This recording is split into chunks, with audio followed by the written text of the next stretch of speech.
For the next 30 days, I'm only allowed to spend $5 a day. That's it. No expensive meals, no random Amazon purchases. Yes, that includes the I need this phone stand shaped like a dinosaur, 3 a.m. impulse buy. No coffee just because I feel like it. And most importantly, no cheating. My wallet is basically going into witness protection. Haha. At first, I thought this would be easy. I mean, what can you even buy for $5? A sandwich? Half a sandwich? Emotional support to the sandwich? But somewhere around the middle of this experiment, something changed. I stopped thinking about what I wanted, and started thinking about what I could afford. Suddenly, a $1.50 banana felt like a luxury item.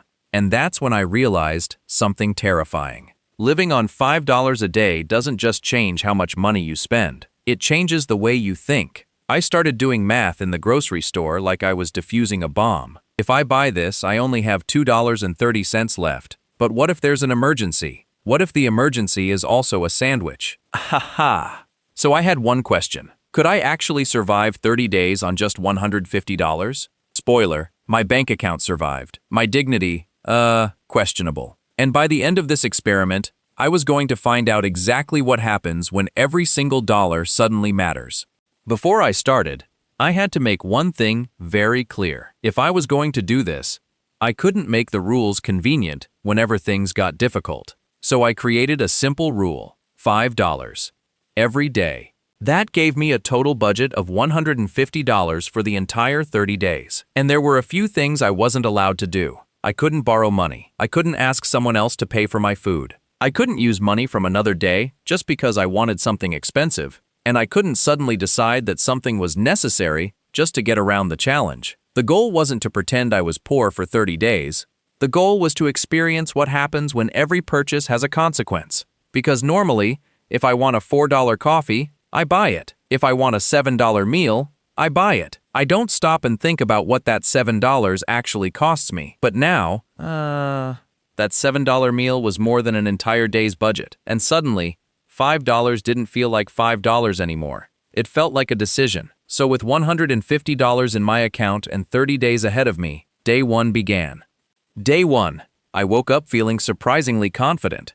$5 didn't seem impossible. In my head, I was already doing the math. A cheap breakfast here, something small for lunch, and maybe I'd still have enough left over for dinner. Honestly, I thought the internet had made this challenge look harder than it really was. So I went out to get my first meal. And this is where I noticed the first problem. Everything suddenly looked more expensive. Normally, I would walk into a store, look at what I wanted, and buy it. But this time, I was doing something completely different. I was looking at the price first, then looking at my budget, then asking myself, is this worth it? I found something cheap enough to fit the budget. And after buying it, I checked my money again. I had already spent a big chunk of my $5. And it wasn't even halfway through the day. That was the first moment I realized this challenge was going to be different. Because when you only have $5, the day suddenly becomes a countdown. Every dollar you spend now is a dollar you can't spend later. And for the first time, I started thinking about dinner while I was still eating breakfast.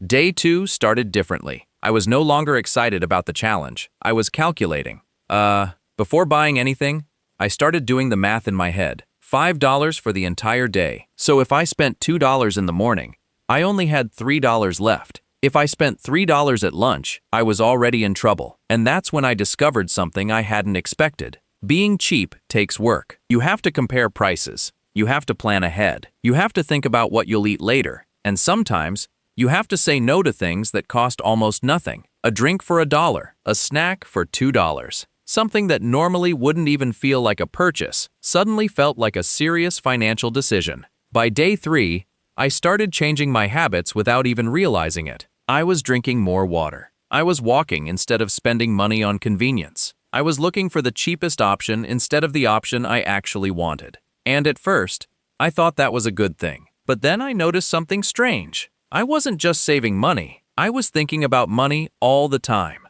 While eating, while shopping, while deciding what to do. Even when I wasn't spending anything, I was thinking about what I couldn't afford. By day 5, the $5 limit wasn't just controlling my wallet anymore. It was starting to control my attention, and I still had 25 days to go.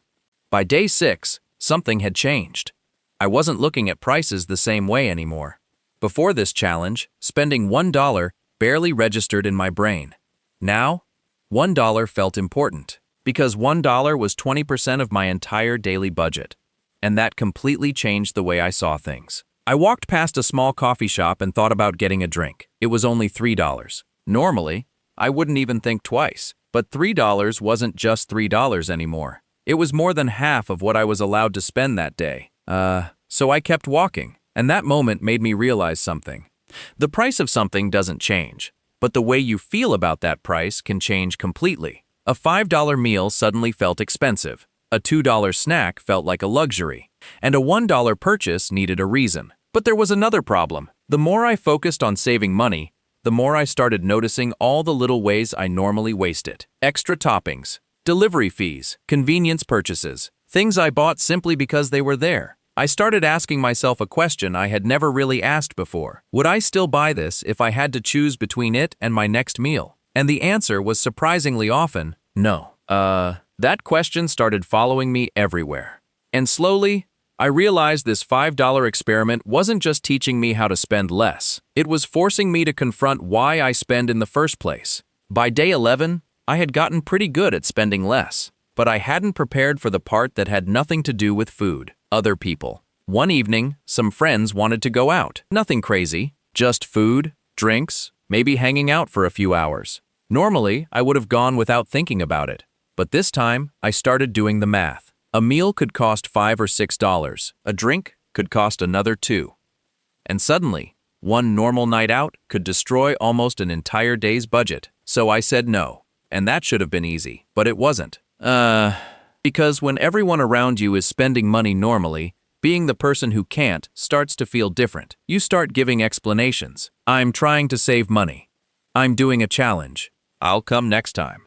And eventually, you realize you're not just saying no to purchases, you're saying no to experiences. That's when this challenge started feeling much more real. Money doesn't just buy things. Sometimes, it buys convenience. Sometimes, it buys freedom. And sometimes, it buys the ability to say, sure, let's go. By day 15, I had spent half of the challenge learning how to control my spending. But I was starting to wonder, how much would this challenge cost me in other ways? Because saving $5 today was easy. Feeling left out because of it wasn't.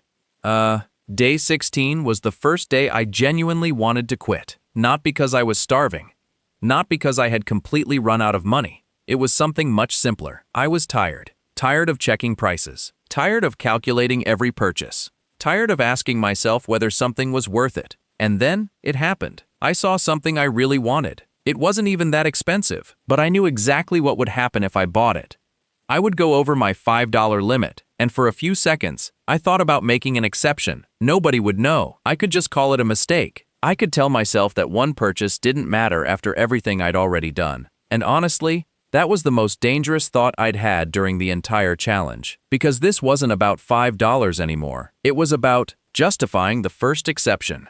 I realized that once I gave myself permission to break the rule once, the next exception would become easier, and the one after that would be even easier. So I stood there for a moment and walked away. It felt ridiculous. I had just spent several minutes arguing with myself over a few dollars. But that was the moment I finally understood what this experiment was really testing. Not how little I could spend, how easily I could convince myself that I deserved to spend more. And for the first time, I started wondering, maybe the hardest part of being on a budget isn't knowing the rules. Maybe it's finding reasons to break them. After day 16, I thought things would get easier. I had already resisted the biggest temptation. I had made it more than halfway. But something else started happening. I became obsessed with the budget. I'd wake up thinking about what I could eat. I'd check prices before deciding where to go. And sometimes, I'd catch myself thinking about money when I wasn't even spending anything. That was when I discovered something I hadn't expected. Scarcity takes up space in your mind. When you have plenty of money, you can ignore small decisions. You don't have to think about whether you can afford $1. You just spend it. But when money is tight, that same dollar suddenly becomes important. And the problem is, your brain doesn't only focus on what you have. It starts focusing on what you don't have. I could walk past a restaurant and immediately notice what I couldn't buy. I could see people ordering whatever they wanted and think about my $5 limit. And the strangest part? The less money I had available, the more attention money seemed to demand. It was almost like the challenge had made my world smaller. Everything came back to one question: can I afford this? And that's when I understood something bigger. Being broke isn't simply having less money. It's also having less mental freedom. You're constantly making calculations other people don't have to make. And after 3 weeks of doing this, I was starting to feel the psychological cost. But then something unexpected happened. I started getting better at it. I knew exactly what was worth buying. I knew what wasn't.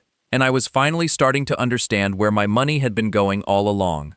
By day 23, something felt different. For the first time since starting this challenge, I wasn't constantly thinking about what I couldn't buy. I was thinking about what was actually worth buying. I had learned which foods gave me the most for the least money. I knew which purchases were just unnecessary. And I had stopped spending money simply because something was convenient. That was probably the biggest surprise of the entire challenge. Before this experiment, I thought I was buying things because I wanted them. But now I was starting to realize, sometimes I was buying things because I didn't want to think about them. I was paying for convenience. Paying to save a few minutes. Paying because I was bored. Paying because something looked good in the moment. And when every dollar mattered, those habits became impossible to ignore. One day, I saw something I normally would have bought immediately.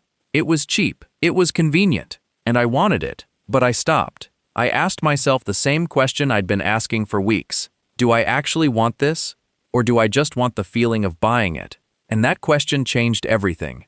Because for the first time, I could separate wanting something from wanting to spend money. I was almost at the end of the challenge. And strangely enough, I was beginning to wonder whether going back to my normal spending habits would actually feel uncomfortable. By day 28, I could see the finish line. Only 3 days left, and something weird happened. The challenge suddenly felt easier. Not because I had more money, because I finally understood how to use the money I had. I knew where I could save. I knew what was worth spending on. And I knew which purchases were going to leave me thinking, why did I even buy that? But there was still one problem. I was getting tired.